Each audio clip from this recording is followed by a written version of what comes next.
Podcast zoom বক্সে আপনাদের সবাইকে আমন্ত্রণ জানাচ্ছি। আমি সারা ফায়রুজাইমা। আমার নাম তো আমি বলেই দিলাম, কিন্তু গেস্টের নাম কি বলবো? ফেসবুকে তার দুইটা নাম দেওয়া, মিডিয়াতে তাকে চেনে প্রিয়াঙ্কা জামান নামে, কিন্তু ব্র্যাকেটে আবার লেখা আয়েশা বিনতে আসাদ। ঘটনা কি ভাই? কেমন আছো জিজ্ঞেস করার আগে বলেন নাম দুটা কেন? নাম দুটা হচ্ছে, একটা তো আমার প্রিয়াঙ্কা জামান, ছোটোবেলা থেকে এই নামই আমার ফ্যামিলি থেকে আমার বড় হয়ে ওঠা।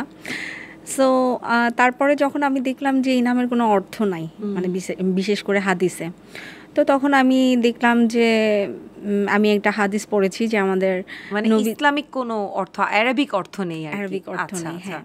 তো আমি ভাবলাম যে আমাদের নবীজি যেহেতু উনি নিজের আকিকা নিজেই দিয়েছে, আকিকা দিয়ে নাম দেওয়াটা সুন্নত, তো তখন আমি চিন্তা করলাম তাহলে আমিও নিজের আকিকা নিজে দিয়ে, প্রথমে আব্বু আম্মুকে বলেছি, তারা রাজি হয় নাই। নাম মানে আছে না বিষয়টা, কিন্তু আমার জেদ একটাই যে আমি আমার একটা ভালো নাম দিব। আমার এই ভালো নামটার নামেরও অনেক একটা থাকে, মানে প্রভাব থাকে। তো আয়শা নামটা আমার খুব পছন্দ হয়েছে। তো তারপরে আমি নিজের আকিকা নিজে একটা মাদ্রাসায় দিয়ে আমার নাম পরিবর্তন করলাম, আয়শা বিনতে আসাদ। আসাদ আমার বাবা, বিনতে মানে মেয়ে, আসাদের মেয়ে আয়শা। আয়শা, বা এটা ঠিক কত বছর বয়সে এসে, বা মানে কোন পর্যায়ে এসে, মেয়েদের তো বয়স বলাটা একটু মানা থাকে, তো কোন পর্যায়ে এসে জীবনের এই কথাটা মনে হলো যে চেঞ্জ করা দরকার? কিসে পড়তেন তখন? রিসেন্টলি আমি একটু ইসলামিক বই বেশি পড়ি, আর বুদ্ধি হওয়ার পর থেকেই আমার প্ল্যান ছিল যে আমি আমার নামটা চেঞ্জ করব। যখন আমি দেখি আমার আশেপাশে অনেকের নাম খুব সুন্দর সুন্দর, মানে ইসলামিক নাম, কিন্তু সুন্দর একটা নাম এমনিতে। প্রিয়াঙ্কা সুন্দর নাম, বাট এই নামের কোনো অর্থ নাই, আমার অর্থ থাকতে হবে। আচ্ছা, মানে এটা আমার নিজস্ব ইচ্ছা থাকে না, যেমন অনেক মহিলা সাহাবীদের নাম অর্থ থাকতে হবে, আরবিক অর্থ থাকতে হবে, রাইট। সো আয়শা নামটা তো অনেক, মানে আমার কাছে মনে হয় যে আয়শা নামের এই যে যোগ্যতাটা, আমাদের নবীজির বউ ছিলেন আয়শা, আমাদের মহিলা সাহাবী। সো এই আয়শা নামটা আমার এতটাই পছন্দ হয়েছে, এবং এই নামটা দিয়েছে আমারই এক হুজুর। আচ্ছা, এটা কত বছর আগে নামটা বদলেছেন আকিকা করে? আমার এই নামটা চেঞ্জ করা হয়েছে রিসেন্ট 1.5-2 বছর হবে। 1.5-2 বছর যখন বদলালেন, তখন বাবা মা রাজি হয়েছে? এখন কি না, বাসায় কি নামে ডাকে এখন? এখন আমাকে আব্বু ডাকে আয়শা নামে, বাট আম্মু বলতে পারে না, বিকজ আম্মু বলে বলে অভ্যস্ত হয়ে গেছে প্রিয়াঙ্কা। ওইটা হুট করে মাথায় আসে না, প্রিয়াঙ্কায় ডাকে। আর ফ্যামিলির বাকিরা নিশ্চয়ই, হ্যাঁ, বাইরে সবাই আমাকে আয়শা ডাকে, কিন্তু মিডিয়াতে তো আপনাকে প্রিয়াঙ্কা নামেই আপনি বেশি পরিচিত। এখন বিষয়টা কি, যার কাছে যেটা, যেমন এখন সারা আপু যদি আমাকে প্রিয়াঙ্কা বলে বলে অভ্যস্ত হয়, এখন সারা আপু তো নিশ্চয়ই আমাকে আয়শা বলতে পারবে না, তাই না? তো বিষয়টা এমন, যে পারে আবার সে পারে, অনেকেই ডাকে প্রিয়াঙ্কা আর অনেকেই ডাকে আয়শা। যারা একটু বেশি ভালোবাসে তারা আয়শা নামটাই বেশি ক্যাচ করেছে, মানে আর কি, যেহেতু নিজের ভালোবাসার ওই সম্মানটা রেখে। হ্যাঁ, আমি শুনেছি যে আপনি নাকি বিদেশ ছাড়া শপিং করেন না, দেশের বাইরে চলে যান শপিং করতে গেলেই। না, এটা আসলে বিষয়টা এইভাবে না। শপিংটা বাইরে গেলে দেখা গেল খুব পছন্দের কিছু জিনিস বাংলাদেশে থাকলে খুব একটা শপিংয়ে যাওয়া হয় না। বাইরে গেলে মানে বোরিং সময়টা কিন্তু শপিং বা ঘোরাফেরা করে কাটে। তো ঘোরাফেরা করতে গেলে যে কোনো জিনিস দেখলে পছন্দ হয়, আর বাইরে শপিং মলও বেশি। সো এই জন্য বাইরের কোয়ালিটিও একটু ভালো, ওই সুবাদে বাইরে গেলে কিনা হয়, বাংলাদেশে আর কিনা হয় না, কারণ বাংলাদেশে তো কাজ নিয়ে ব্যস্ত থাকি। এই যে বলছিলেন যে রিসেন্টলি একটু ইসলামিক বই পড়ছেন, আপনার সোশ্যাল মিডিয়াতে একটা হিজাব করা ছবি, আবার রিসেন্ট ব্যবসাও শুরু করেছেন, পাশাপাশি অনেক কিছু একসাথে চলছে। বিজনেসটা ছোটোবেলা থেকেই ইচ্ছা যে আমি একজন ব্যবসায়ী ওমেন হব। সো এটা খুব ছোট থেকেই আমার ইচ্ছা।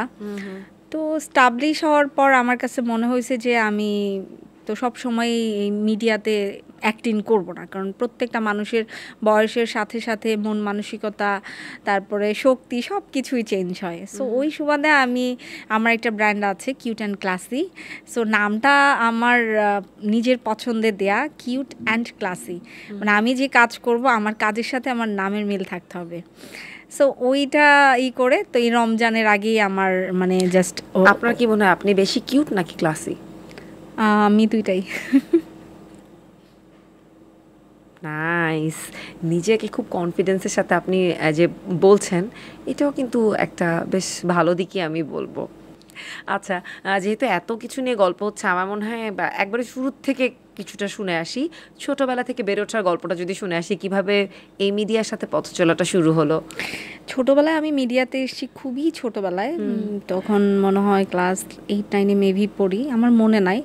আমি আমার খালামণির সাথে একবার বিটিভিতে গিয়েছিলাম, তো তখন বিটিভির যে ছায়াছন্দের উপস্থাপন ছিলেন, উপস্থাপক উপস্থাপক ছিলেন, মানে ডিরেক্টর ছিলেন, সরি। তো উনি আমাকে দেখে বলতেছে, বিটিভির ডিরেক্টর? হ্যাঁ, এইটা হচ্ছে মুস্তাফিজুর রহমান, মানে প্রোগ্রাম যে ডিরেক্টর। আচ্ছা, তো প্রোগ্রাম বললো যে পরিচালক ছিলেন 2 লাইন ছায়াছন্দে। বলে শোনাও, তো আমি 5 লাইন বলে শোনাইছি। আচ্ছা, কিসের 5 লাইন বলে শুনিয়েছিলেন? মানে যে কোনো কথা আচ্ছা, একটু আচ্ছা, স্টাইল আচ্ছা। করে। আচ্ছা, তো বললো যে তুমি তো উপস্থাপনা ভালো, বাট আমি তখন উপস্থাপনার কিছুই জানি না। তো আমি বিটিভির ছায়াছন্দের একটা পর্ব করলাম, ওই পর্বটা তখন খুব হিট হয়ে গেছিলো। তারপরে আমার বেশ কয়েকটা পর্ব করা হয়েছে ছায়াছন্দে, তারপরে তো আর করা হয়নি। তারপরে আবার 1 বছর গ্যাপ, 1 বছর পরে আমি সর্বপ্রথম আড়ং-এর বিলবোর্ডের একটা শ্যুট করলাম। সেটাও খুব মানে থাকে না যে আমার লাইফের প্রত্যেকটা কাজ, যেটাই আমি ফার্স্ট শুরুটা করেছি, শুরুটা খুব ভালো হয়েছে। এর মাঝের তো একটা গল্প থাকে, মানে হুট করে তো বাসা থেকে আড়ং-এর বিলবোর্ডে যান না, আপনি। না, না, ওই না। ইচ্ছাটা কি ছিল? অডিশন দিচ্ছিলেন? না, আমি যখন আড়ং-এর বিলবোর্ডের কাজ করি, তখন ওটাতে আমার কোনো অডিশনই দিতে হয়নি। ফেসবুকে অনেক কিউট কিউট ছবি ছাড়তাম। ও, যাতে কেউ ডেকে নেয়? না, ওইটাও ফিল না, তখন আমি আসলে অনেক কিউট ছিলাম। এখন নেই? এখন কিউটনেসটা কমে গেছে, এখন তাহলে কি? এখন ম্যাচুরিটিটা বেশি চলে আসছে। ঠিক আছে, বাট কিউট থেকে সুন্দর হট কি হয়ে গেছে না এখন? এখন এখন আমার কাছে মনে হয় যে আগে একটু বেশি কিউট ছিলাম, ইনোসেন্ট ছিলাম বেশি। আর এখন? এখন বেশি বুদ্ধিমান হয়ে গেছে, আর বুদ্ধিমান মানুষ অত কিউট থাকতে পারে না। তাই? আমার জানা ছিল না একেবারে এটা, এই তথ্যটা একদম ব্র্যান্ড নিউ। তারপরে সিনেমাতে, নাটকে এই যে এই অভিনয়ের যে জায়গাটা, জার্নিটা কিভাবে শুরু হলো? বাড়িতে তো কেউই জানতো না। যখন খুব পিচ্চি ছিলাম তখন আমার নাচের প্রতি খুব মানে এই ছিল, আকর্ষণ ছিল। তো বাসা থেকে তো কেউ রাজি না, তো আমি চুপি চুপি হচ্ছে, তখন আমরা থাকতাম যাত্রাবাড়িতে, তো সদরঘাটে গেলাম, ওখানে বুলবুল ললিতকলা একাডেমি বাফা। সো বাফাতে তখন আমার নাচের জন্য আমি ভর্তি হলাম একাই। তো স্কুল ফাঁকি দিয়ে থাকতে তখন আমি কত ক্লাস 6-7। তাহলে আপনি ছোটবেলা থেকে অনেক চালাক। তারপর? চালাক বলতে কি, আমি ছোটবেলা থেকে আমার ইচ্ছা যে ও এটা পারলে আমি এটা পারবো না কেন, মানে এই যেটা আমার মধ্যে কাজ করে, এবং আমি অলরাউন্ডার হতে চাই। এবং সেটা মনে হয় মিডিয়ার সর্বসেক্টরে আমি সব টাইপের কাজ করে ইনশাল্লাহ নিজেকে অলরাউন্ডার আমার মনে হয় যে আমি বানাতে পেরেছি। সো তখন থেকেই আমার মানে নাচ শিখবো, আম্মুকে বললাম, মানা করলো, বাট আমি তো করবোই। স্কুল মানে ছুটি হলে বা গ্যাপে গ্যাপে, খুব তো আর ক্লাস করতে পারতাম না, টুকটাক এভাবে করে আমার নাচ শেখাটা কমপ্লিট হলো। তো শেখার পরে আম্মু জেনেছে যেই কাজটা, প্রত্যেকটা কাজই আমি করার পরে আমার স্কুল বাঙ্ক দিয়ে তারপর যেতে হতো? না, স্কুল বাদ দিয়ে যেতে হতো না, সপ্তাহে তখন 3-4 দিন ক্লাস করলেই হতো। আগে এত কঠিন ছিল না। স্কুলের আগে না পরে? পরে, বিকালের শিফটে। আচ্ছা আচ্ছা। তো বাসায় কি বলা হতো? বাহানাটা কি ছিল? বাসায় বাহানা বলতে আমার একটা সুবিধা ছিল, কারণ আমি ক্লাস শেষ করে আমি ক্লাস টিচারের কাছে পড়ে আসতাম। আচ্ছা, তো ক্লাস টিচারকে ম্যানেজ করতাম। বাসায় ভাই বোন কজন আপনারা? আমরা 2 বোনই, কোনো ভাই নাই। বড় ছোটকে? আমি ছোট, আমার বোন একটু বড়। একটু বড় মানে? মানে আমরা জমজের মতোই। জমজ বোন আপনারা? That sounds interesting. জমজ নাকি পিছাপিছি? পিঠাপিঠি। কত বছরের ডিফারেন্স আপনাদের? 11 মাসের। 11 মাসের, মানে বাট দেখতে অনেকটা একই রকম। আচ্ছা, কিছুটা কি আইডেন্টিক্যালি চেহারার মিল যেটাকে বলে দেখতে? একটা হচ্ছে যে বোনদের মাঝে চেহারার মিল থাকে, একটা হচ্ছে দেখলে আসলেও মনে হয় জমজ। না, দেখলে মনে হয় জমজ, ভয়েসও একই রকম। তবে একটা জিনিস, মানে যারা কাছের মানুষ তারা ফলো করে যে আমার বোন হচ্ছে শুনে বেশি বলে কম, আর আমার সাথে কেউ ফোনে কথা বললে আমি শুনি কম বলি বেশি। সো এটা যারা জানে তারাই ধরতে পারে যে কোনটা প্রিয়াঙ্কা কোনটা লিজা। আচ্ছা, সো প্রিয়াঙ্কা আর লিজার মাঝে ডিফারেন্সগুলো কি কি? ডিফারেন্ট হচ্ছে গিয়ে আমি খুব বেশি বুঝি, আমার বোন একটু কম বুঝে। কে বেশি চঞ্চল? আমি। লিজা কিসে কাজ করছেন? আপনি তো মিডিয়াতে আছেন। আপু বিয়ে শাদী করে বাচ্চা কাচ্চা নিয়ে এগুলো সামলাচ্ছে। আচ্ছা, আপনার বিয়ে করার প্ল্যান কবে? এটা আসলে রিজিক যখন থাকবে তখনই হবে, ওইভাবে আসলে আমার প্ল্যান না। আমি চাই সব কিছু হুটহাট। আপনি কথা বলার ভঙ্গিতে কিংবা আপনার সোশ্যাল মিডিয়ার অ্যাপিয়ারেন্সে কিংবা শুরুতেও বলছিলেন যে আপনি ইদানিং অনেক হাদিসের বই পড়ছেন, ইসলাম নিয়ে জানতে চেষ্টা করছেন, হঠাৎ এই চেঞ্জেসটা কেন? হঠাৎ চেঞ্জেসটা বলতে, আমার ছোটবেলা থেকেই আমি নামাজ পড়তাম, তারপরে মাঝে মাঝে আমি ইসেও যেতাম, তাবলিগে যেতাম, মানে মহিলাদের কিছু হয় না। এটা কি ফ্যামিলি থেকে হ্যাঁ, এসেছে নাকি নিজের থেকে? আমার ফ্যামিলিতে সবাই খুব নামাজ পড়ে, ধার্মিক, সবাই খুব সোবার, ভদ্র, সফট, অ্যান্ড মিডিয়া থেকে 100 হাত দূরে ফ্যামিলির সবাই। শুধু আমাদের ফ্যামিলির মধ্যে আমি আর আমার বাবাই রেকর্ড চেঞ্জ করেছি। আমার বাবা একজন সিঙ্গার, বিটিভির অ্যানলিস্টেড সিঙ্গার, আর তার মেয়ে আমরা দুজনেই একটু ফ্যামিলির রেকর্ড ব্রেক করেছি। কিন্তু স্টিল ধার্মিক ছেলের অপেক্ষায় আছেন, ধার্মিক ছেলে পেলেই বিয়ে করে ফেলবেন ইনশাআল্লাহ। ধার্মিক ছেলের রেফারেন্সটা কেন? এবং আপনি বলেছেন যে ধার্মিক ছেলে যদি আপনাকে অ্যাক্টিং করতে ছেড়ে দিতে বলে, বা আপনি প্রয়োজনে ওই ইসলামের পথে বা হিজাব করা, আবায়া পড়া এইভাবে চলে আসবেন, তার সাথে আপনিও ধার্মিক হবেন, তো ধর্মটাকে নেওয়ার জন্য তো আরেকজনের প্রয়োজন নেই, এটা তো আপনি নিজে থেকেও হয়ে যেতে পারেন। না, আমি বিষয়টা আসলে এইভাবে বলা হয়নি। আমি যেটা বলেছিলাম, যেমন আমাকে কোশ্চেন করা হয়েছিল যে আপনি কেমন টাইপের ছেলে পছন্দ করেন, আমি বলছি যে অবশ্যই নামাজি হতে হবে। ধার্মিক বলতে এই বিষয়টা আমি বলি নাই। আপনি তো জানেনই মিডিয়াতে একটু বললে ওটাকে আরেক রকম করে একটু বলা হয়। ধার্মিক বলতে আমি বুঝাইছি, আমরা যেহেতু মুসলমান, আমাদের 5 ওয়াক্ত নামাজটা তো বাধ্যতামূলক। আমি 5 ওয়াক্ত নামাজ পড়ি, সো আমি চাই আমার যে হাজব্যান্ড হবে সেও 5 ওয়াক্ত নামাজি হবে, তবে আমার থেকে আর একটু বেটার হবে এই জন্য, কারণ আমাকে যেন সে নিয়ন্ত্রণ করতে পারে। আমি প্রথম শুনলাম, সবসময় শুনি মেয়েরা তাদের হাজবেন্ডকে নিয়ন্ত্রণ করতে চায়, আর আপনি চান যে আপনার হাজবেন্ড আপনাকে নিয়ন্ত্রণ করুক। না, আমি চাই আমার হাজবেন্ড আমাকে নিয়ন্ত্রণ করুক, বিকজ এটাই উচিত এবং এটাই মানে এটাই হওয়া উচিত। মানে কি? মানে একটা ছেলে একটা মেয়েকে নিয়ন্ত্রণ করবে, এটা অনেক বেটার আমার কাছে মনে হয়। কেন? আমার কাছে মনে হয় যে আমি কোনো কিছু করতে গেলে হয়তো ভুল হতে পারে, বাট আমার হাজবেন্ড, নিজের উপর সেই কনফিডেন্সটা নেই যে আমি কনফিডেন্ট আছে, নিজে সঠিক থাকবো? না, যদি আমরা আবার ইসলামিক দিকে চিন্তা করি সেক্ষেত্রে কিন্তু আমাদের ইসলামে এরকম কিছু আছে কি যে পুরুষ নারীকে নিয়ন্ত্রণ করবে না? কিন্তু না, নিয়ন্ত্রণ বলতে আমি বুঝাচ্ছি যে একটা ছেলে বাইরে কাজ করবে, বউটা বাসায় থাকবে, রান্না বান্না করবে, খাবে দাবে, মানে একদম সাংসারিক টাইপের একটা মেয়ে, আমি ওই টাইপের বুঝাইছি। সাংসারিক মিডিয়াতে কাজ করেও হওয়া যায়, আবার বিয়ে না করে, ধার্মিক ছেলেকে বিয়ে না করেও বিয়ে করে সেই ছেলেকে আল্লাহর পথে নিয়ে আসা যায়, চাইলে তো সবই করা সম্ভব। কিন্তু মিডিয়াতে কাজ করে যখন সোশ্যাল মিডিয়াতে মানুষ নামাজের ছবি দেয়, আপনিও দিচ্ছেন, অনেকেই দেয়, হিজাব করে ছবি দেয়, তখন একটা নাম চলে আসে যে বকধার্মিক দেখাচ্ছে মানুষকে। বুঝতে পেরেছি। তো আপনার কাছে কখনো মনে হয়নি যে আপনি যেহেতু পরিচিত একজন মুখ, আপনার এই কাজটা যে করছেন, একই সাথে আপনি হিজাব পরে প্রোফাইল পিকচার দিচ্ছেন, আবার ঠিক একটা ওয়েস্টার্ন জামা পরে চলে এসেছেন, তো এই জিনিসগুলো একটু কনফ্লিক্ট করে না? কিংবা আপনি মিডিয়াতে ওপেন কাজ করছেন, এই যে চুল ছেড়ে রেখেছেন, সবই তো মানা, আসলে আমরা তো সবাই পুরোপুরি মানিও না, কিন্তু আপনি মুখে বলছেন কিন্তু করছেন না। আমি মুখে তেমন কিছুই বলছি না, জাস্ট আমার বলার ইটা হয়তো বা মানে ধরনটা হয়তো অনেকে বুঝতেছে না। আমি আহামরি তেমন কিছুই বলি না, আমি জাস্ট আমার পছন্দ বা আমার চাওয়া পাওয়াটাই আমি জাস্ট তুলে ধরি সবার সামনে। আর যেই প্রফেশনেই থাকুক, সবার ধর্ম তো একটাই, যারা মুসলমান আছে তাদের তো একটাই ধর্ম, ইসলাম। সো আমি মনে করি যে আমি এই যে এখন আমি আজকে এই প্রোগ্রামে এসেছি জুম বক্সে, সারাপুর সাথে গল্প করছি, ঠিকই আবার বাসায় গিয়ে নামাজ পড়বো, তারাবি নামাজ পড়বো, সাহরি খাবো, তারপর ঘুমাবো। এটা হচ্ছে ব্যক্তিগত লাইফ। আর এখন আমি যেখানে আসি এটা আমার প্রফেশনাল লাইফ। সো দুইভাবে মেনটেন করতে হবে। কোনোটার জন্য কোনোটাই বাদ দেওয়া যাবে না। তবে হ্যাঁ, যদি হাজব্যান্ড চায় সেক্ষেত্রে মিডিয়াটা বাদ দেওয়া যায়, আমি মনে করি। দারুণ। এরকমই মনে হয় চায় না পুরুষেরা। প্রেম করেছেন নাকি প্রেমের কথা বলা যাবে না? প্রেম তো লাইফে বহুবার আসে।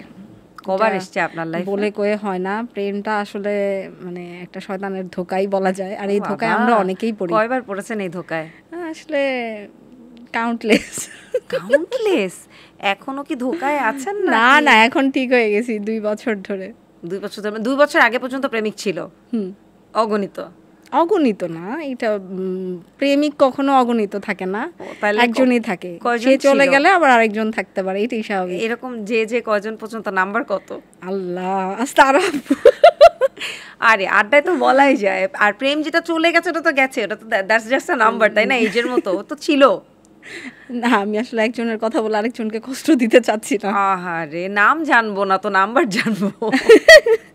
না, নাম্বার আসলে ওইরকম তেমন কিছু না। আমি খুব বেশি প্রেম করি নাই। তবে যে কয়েকটাই করেছি খুব মানে সততার সাথে নিষ্ঠার সাথে আমি এটা চালিয়ে গিয়েছি। মানে একজনের সাথে আরেকজনেরটা না, মিলান আমি নাই আর কি, যখন ডাবল টাইমিং করেন নাই কখনো? এক্স্যাক্টলি, না না, নেভার। ক্রাশ আছে? ক্রাশ ছোটবেলায় ছিল, এখন বড় হওয়ার পরে আমি সবার ক্রাশ, কেউ আমার ক্রাশ না। পা দারুণ। কখনো মনে হয় না এই যে ইন্ডাস্ট্রিতে দেখলেও মনে হয় না যে একটু ভালো লাগছে? ভালো লাগার বিষয়টা আমার এই যে আমার সামনে যে আমার বড় আপু বসে আছে, সারা আপু, তাকেও আমার ভালো লাগছে। কিন্তু আমার উপর ক্রাশ খাওয়া যাবে না কিন্তু, না, সমস্যা। আমি ভালো লাগার জায়গাটা বলছি। ভালো লাগার আচ্ছা। জায়গাটা আসলে সবাইকে না, আমার আমি ভালো ওই ভালো লাগে। লাগার জায়গাটা বলছি যেটা দেখলে একটু ক্রাশ ক্রাশ, একটু প্রেম ফিল হয়, একটু ফিল হয় না, অ্যাট্রাকশন কাজ করে। Attraction কাজ। আর মিডিয়াতে যেহেতু কাজ করি, অনেক হিরোদের সাথে কাজ করি, দেখা গেল অনেকের প্রতি ভালো লাগে, বাট আমি এটা বুঝতে দিই না কাউকে। আচ্ছা। বুঝতে দেওয়া যাবে না, মেয়েদের দুর্বল হওয়া যাবে না।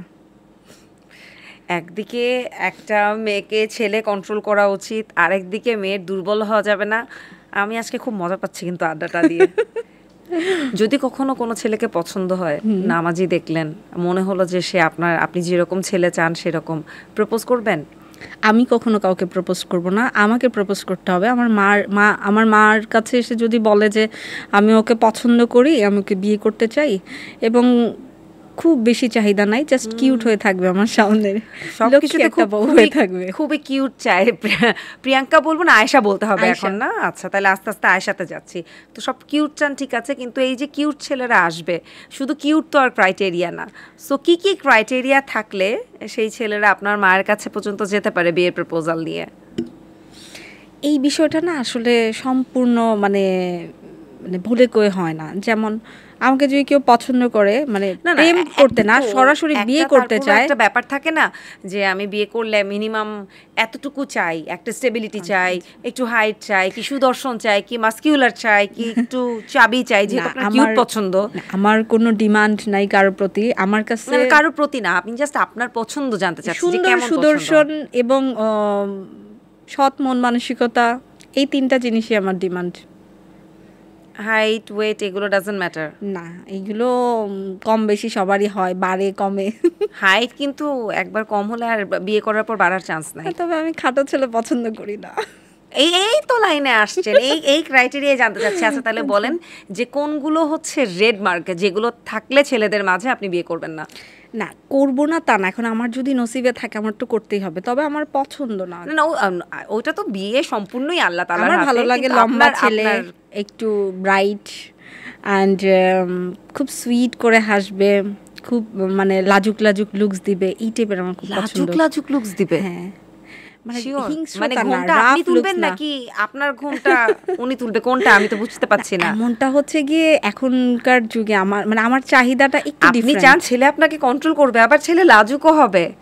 My goodness Ayesha. না, লাজুক বলতে আমি কোনটা বোঝাইছি, মানে কিছু মানুষ আছে না, রাফ লুকস থাকে, যেমন মানে খুব মানে সফটনেস নাই কারো লুকসের মধ্যে, মানে আমি বলছি না এটা হতেই হবে, জাস্ট এটা আমার পছন্দ, দ্যাটস ইট। মানে আপনাকে খুব কিউট করে ডাকবে, এই বাবু, এই টাইপের? না না, এমন কিছু না, একদম ন্যাচারাল, মনে যা আসবে তাই বলবে, যা আসবে তাই। কোন ডাকটা? প্রেম তো করছেন, তো ভালোবাসার তবে ডাক তো জানা আছে। 100% অনেস্ট হতে হবে। কোন ধরনের ভালোবাসার ডাক আপনার পছন্দ? আমাকে আমাকে জান বলে ডাকলে আমি মনে পড়ে যাব। গরু জবাই দিয়ে না খাসি জবাই দিয়ে নামটা আয়েশা রেখেছেন বলেন তো, যে এখন জান চাচ্ছেন আবার? আমি খাসি জবাই দিয়েছিলাম, তারপরে এখন চাচ্ছেন যে জান বলে ডাকুক জামাই? বিকজ ওয়ার্ল্ডের মধ্যে এই একটা ডাকই আমার কাছে ভালো লাগছে, জান। জান ভালো লাগছে মানে ডাকটা শুনে ফেলছেন, সো অভিজ্ঞতা আছে যে জান ডাকলে ভালো লাগে। আচ্ছা, আর আর আরেকটু শুনি, আমার কিন্তু বেশ মজা লাগছে। আর কি কি ডাকলে খুশি হবে? একটাই নাম? আমি তো শুনি ভালো মানুষ, ভালোবাসার মানুষ অনেক নামে ডাকে, ভালোবাসার অনেক নাম থাকে, তো ভালোবাসার মানুষের আপনার ক্ষেত্রে কি একটাই নাম না আরো কিছু একটা নাম নাম আছে? ডাকলে আমার খুব ভালো লাগবে, আর আয়েশা বলে ডাকবে। আয়েশাটা অনেকভাবেই বলা যায়, বাট আয়েশাটা আপনার কিরকম পছন্দ? আমি যদি আজকে আপনাকে বলি যে ধরেন যখন কেউ ডাকে আয়েশা, এই আয়েশা, হ্যাঁ আয়েশা না, আয়েশা নামের উচ্চারণটা হবে আয়েশা। আপনাকে কিভাবে ডাকবে? ধরেন আপনি যদি আপনার হাজবেন্ডের রোল প্লে করেন, এখন আপনি তো অ্যাক্টিং জানেন, তাহলে আপনি আয়েশাকে ডাকছেন, আপনাকে ডাকছেন, কিভাবে ডাকবেন শুনান তো। আয়েশা জান। ওয়াও, আয়েশা বলে তারপর জান না? জান। So sweet. এখন আমার বলতেই হচ্ছে, খুবই কিউট। মাশাআল্লাহ। আর আপনি যাকে ভালোবাসেন তাকে কি আপনি মানে আপনার লাইফ পার্টনারকে আপনিও এরকম জান নামেই ডাকতে চান? না, আমি অনেক কিছু ডাকবো। শুনি একটু। অনেক ছেলেরা কিছু। যারা অডিশন দিতে আসবে মনে- আপনার মায়ের কাছে, তাদেরও তো একটু জানা দরকার যে তারা কি কি নাম পেতে যাচ্ছে। আমার মনে মানে মনের মাধুরী মিশিয়ে আমার যখন যেটা ডাকতে মন চাবে ডাকবো। যেমন? জান তো বলবোই, হুম কুলিজাও বলবো, হুম লাভার বলবো, হুম হ্যান্ডসাম বলবো, হুম। অ্যান্ড আর কি বলবো তখন বাস্তবে না, আসলে ওই ব্যক্তিকে দেখলে তখন বলা যাবে, এখন তো কিভাবে বলবো, না দেখে তো বলা যায় না। আপনার হলিউড বা বলিউডের পছন্দের নায়ক আছে? খুব পছন্দ? বলিউডের মধ্যে আমার ঋত্বিক রোশনকে ভাল লাগে। ধরেন হঠাৎ করে ঋত্বিক রোশন আপনার সামনে চলে আসলো, আপনি কি বলে ডাকবেন? না, ভালোবাসার নামে যদি ডাকতে হয় ঋত্বিককে, না, একটু ঋত্বিকের চেহারাটা ইমাজিন করে যে এরকম একটা হ্যান্ডসাম ম্যাচো ড্যাশিং একটা মানুষকে আপনি কি নামে ডাকবেন? না, আমি আসলে অতটা ক্রেজি না যে আমি কাউকে লাইক করি অ্যাজ এ হিরো হিসাবে, বাট তাকে সামনে পেলে আমি খুব ক্রেজি হয়ে যাব। আমি চাই আমার জন্য সবাই ক্রেজি হবে, আমি কখনো কারোর জন্য ক্রেজি হব না। আপনার জন্য আজ পর্যন্ত কতজন ক্রেজি হয়েছে? অনেকেই। আমাদেরকে দুটা গল্প বলেন। বলা যাবে না না, বলে। নাম জানবো না, শুধু গল্প শুনবো। ক্রেজি কোন পর্যন্ত হয়েছে? আমাকে আমি তো বেলি রোডে থাকি, বেলি রোডে অনেক বছর ধরে থাকি, যেহেতু আমি ঢাকার মেয়ে, ঢাকাই জন্ম আমার। সো একটা পাগল ছিল আমার বাড়ির নিচে, সব সময় ঘুরঘুর করতো।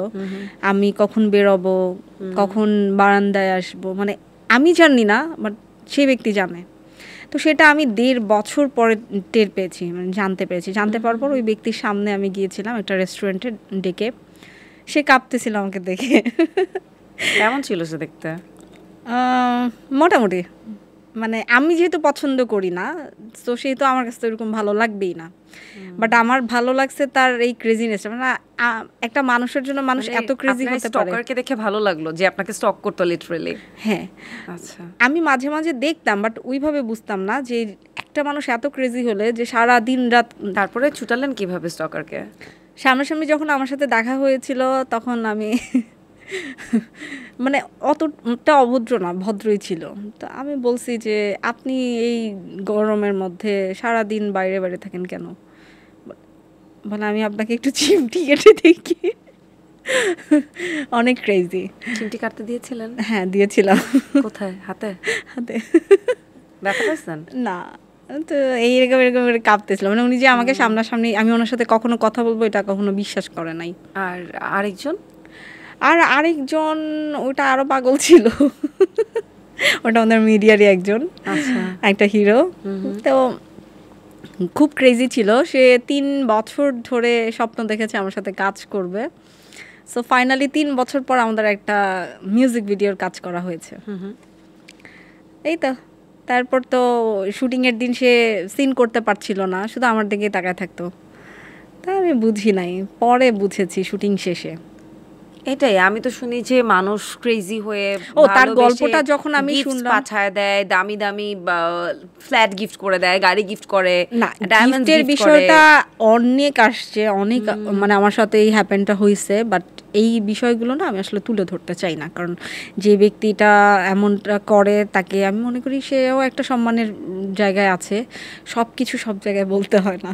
না, আমি তো বলতে চাচ্ছি না যে কে গিফট দিল, হ্যাঁ, কিন্তু কি গিফট দিলে এটা আমার খুব জানতে ইচ্ছে আমার করছে। বার্থডেতে আমার তো 3-4 বছর ধরে বাইরেই বার্থডে করা হয়েছে, বাট তার আগে আমার যতবার বার্থডে হয়েছে আমি জানিও না, আমার বাড়ির নিচে এত বড় ফ্লাওয়ার, এত বড় টেডি বিয়ার, মানে আমার থেকে বড়, বাড়ির নিচে এসে দারোয়ানকে দিয়ে, এবং দারোয়ানকে হাজার চেষ্টা করেও আমি মানে নাম বের করতে পারতাম না যে কে ব্যক্তি, মানে কি পরিমাণ কনভিন্স করে ফেলেছে আমার বাড়ির দারোয়ানকে, আমাকেই বলে না।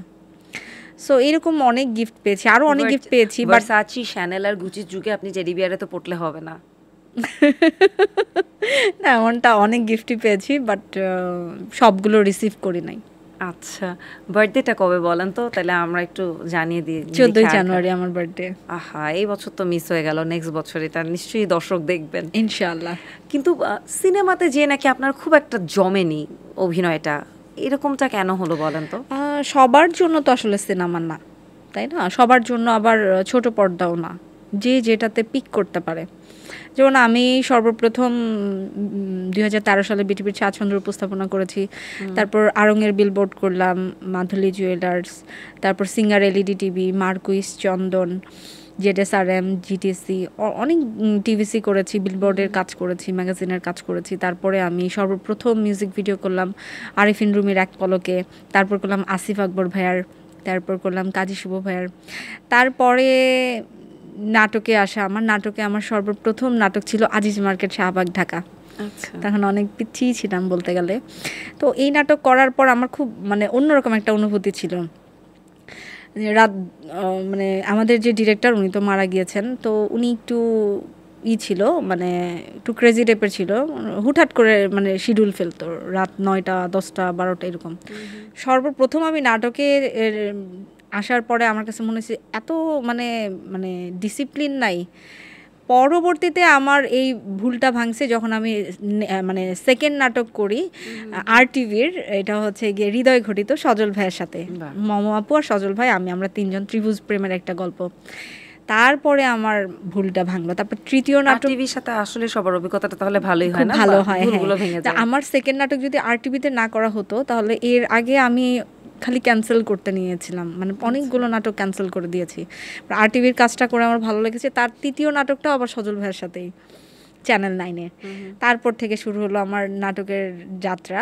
তারপরে NTV, বাংলা ভীষণ, বৈশাখী, অনেকগুলো সিরিয়াল করেছি।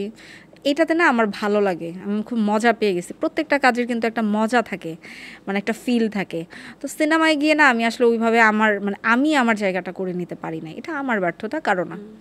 আর সিনেমার জন্য অনেক নিজেকে, আমি মনে করি না যে আমি একজন নায়িকা হিসাবে নিজেকে মানে মনে করি না যে আমি এত পারফেক্ট, বাট হ্যাঁ আমি অভিনেত্রী হিসাবে আমার কাছে মনে হয় যে আমি পারফেক্ট। মানে নায়িকা হিসাবে পারফেক্ট না কেন? আপনি নিজেকে কিউট মনে করেন, স্মার্ট মনে করেন? তাহলে না, নায়িকা হতে গেলে অনেক স্যাক্রিফাইস, অনেক মানে অনেক সাহসী, অনেক ধৈর্যশীল, অনেক কিছু লাগে। স্যাক্রিফাইস বলতে এখন বড় পর্দার কাজের শিডিউল এবং কস্টিউমস, অ্যাক্টিং, সেটা তো আর নাটকে, যেমন আমাদের নাটকে ছোট পর্দার কাজে আমাদের কিন্তু অনেক রেস্ট্রিকশন আছে। আমরা চাইলেই কিন্তু অনেক কিসিং সিন করতে পারবো না, আমরা চাইলে যা তা ড্রেস পরতে পারবো না। এই বিষয়টা আমার খুব ভালো লাগে, আমার এই রেস্ট্রিকশনটা ভালো লাগে। আর বড় পর্দায় তো আপনার ড্রেসের বিষয়টা, যেটা মানে সবাইকে তো সব কিছু মানায় না। এখন আমি এমন কিছু পড়তে পারবো না যেটা আমাকে মানাবে না, মানে এটা আমার ক্ষেত্রে আমি বলছি। সো আমার কাছে ভালো লাগে অভিনয়টাই করতে, নায়িকা হতে না। আপনি বলছিলেন যে প্রথম নাটকের ডিরেক্টর একটা ক্রেজি ডিরেক্টর, তো এরকম তো, এটা তো নাটকের স্কেজুল নিয়ে বলছিলেন আপনি, এরকম অনেক ক্রেজি কথা ডিরেক্টরদের ক্ষেত্রে অনেক নায়িকারাই এসে বলে। আপনার ক্ষেত্রে এরকম ডিরেক্টরের সবচেয়ে ক্রেজি ব্যাপারটা কি ছিল, স্কেজুল ছাড়াই, বা সবচেয়ে ক্রেজি প্রস্তাব কি পেয়েছেন?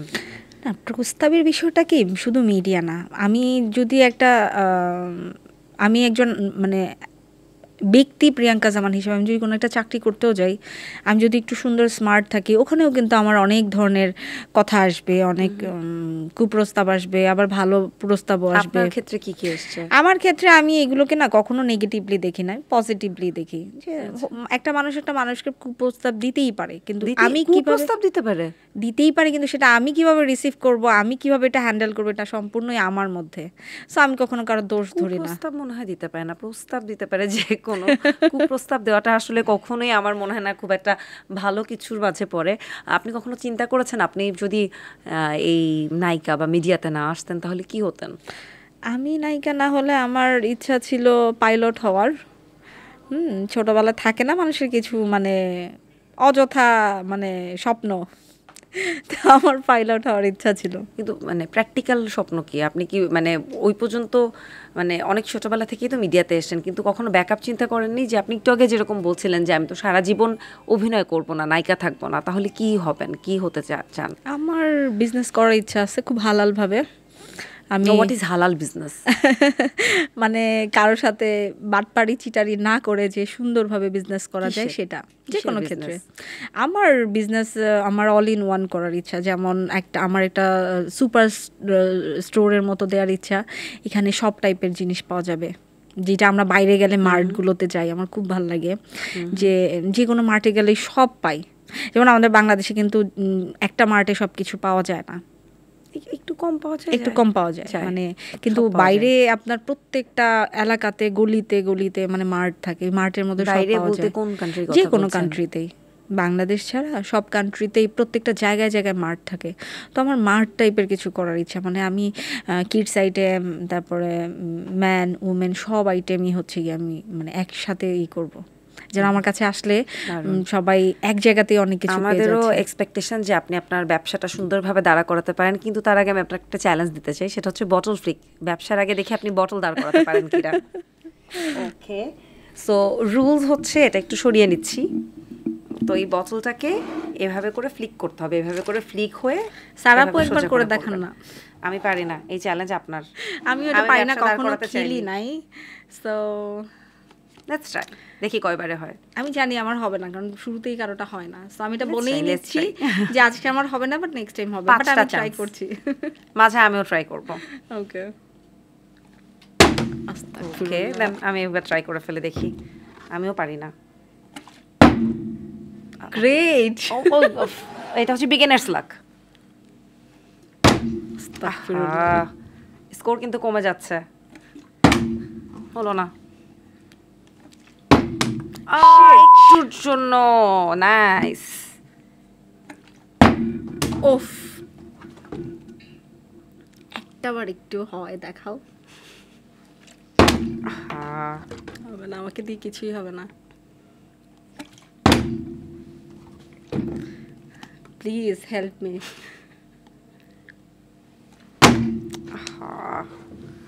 দেখি লাস্ট চান্স আমার সাথে কি হয়। বিগিনার্স লাক তো হলো। গ্রেট। হবে না, আমাকে দিয়ে কিছুই হবে না। এনিওয়েজ, বোতল না দাঁড়াক। আশা করি আপনি জীবনে যে বিজনেস করতে চান এবং যা কিছু হোক সেগুলো যাতে সঠিকভাবে দাঁড়ায় এবং সঠিকভাবে সফলতা যাতে আপনি অর্জন করতে পারেন, এই শুভকামনা আপনার জন্য থাকলো। শেষ করব আমরা, তার আগে যদি দর্শকদের কাছে কিছু বলার থাকে। আমিন। Thank you so much. প্রথমেই ধন্যবাদ জানাতে চাই এই অনুষ্ঠানে আমাকে আমন্ত্রণ করার জন্য, জুম বক্স। অ্যান্ড এই অনুষ্ঠানের যিনি এত সুন্দর করে আমার মানে পেটের ভিতর থেকে সব কথা বের করার জন্য, আমার বড় আপু সারা, ওনাকে অসংখ্য ধন্যবাদ। আর আমি সবাইকে বলবো যে সবার জন্য আমার এটা আদেশ না, উপদেশ না, এটা রিকোয়েস্ট। আমরা সবাই সবার সাথে ভালো ব্যবহার করব, কেউ কারো পিছনে লাগবো না, কেউ কারো সমালোচনা করব না। আমাদের সময়টা অনেক এক্সপেন্সিভ, আমরা আমাদের এই এক্সপেন্সিভ সময়টা নিজেদের কাজে ব্যয় করব। ধন্যবাদ। বাহ, চমৎকার কিছু কথা বললেন আয়শা ওরফে প্রিয়াঙ্কা। খুব ভালো লাগলো আপনার সাথে আড্ডা দিয়ে। শুভকামনা এবং ভালো থাকবেন। দর্শক, এই ছিল আজকের মতো জুম বক্সের আয়োজনে। নেক্সট পর্বে আবারও নতুন কোনো অতিথি, নতুন আড্ডা, নতুন গসিপ নিয়ে হাজির হয়ে যাব। Stay tuned.